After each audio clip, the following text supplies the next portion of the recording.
Le Point Bourse vous est présenté par Bourse Direct.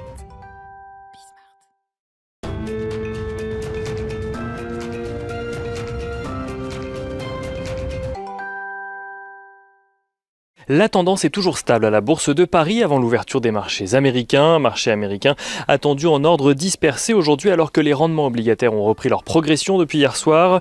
Le recul des rendements hier dans la journée leur avait tout de même permis de clôturer dans le vert. Le Dow Jones a gagné 0,58% à 32 485 points. Le S&P 500 gagnait lui 1,04% à 3 939 points tandis que le Nasdaq Composite gagnait 2,52% à 13 398 points.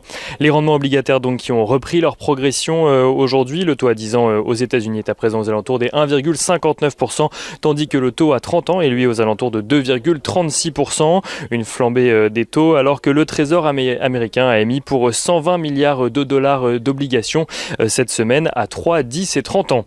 Aux États-Unis, le plan de relance de 1900 milliards de dollars a été promulgué dans la nuit, dopant au passage les principaux indices boursiers de Wall Street hier soir. Donc, Joe Biden a en effet ratifié le projet de loi, tandis que Janet Yellen a dans la foulée annoncé que les chèques de 1400 dollars pour les Américains les plus démunis partiraient dès ce week-end.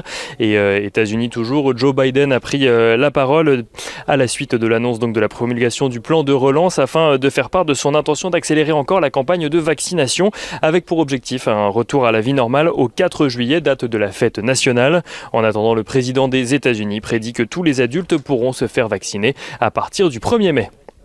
Du côté des valeurs à suivre à Wall Street, on notera que les valeurs technologiques devraient souffrir aujourd'hui de la rotation sectorielle, encore une fois dans un contexte de taux longs qui se tendent, avec un Nasdaq attendu en repli de 1,23% pour le moment. À l'inverse, les valeurs cycliques ainsi que les bancaires devraient profiter donc de la progression des taux. Et on notera également que T-Mobile, qui a fusionné avec Sprint en 2020, anticipe de générer plus de 70 milliards de dollars d'économies grâce aux synergies entre les deux entreprises.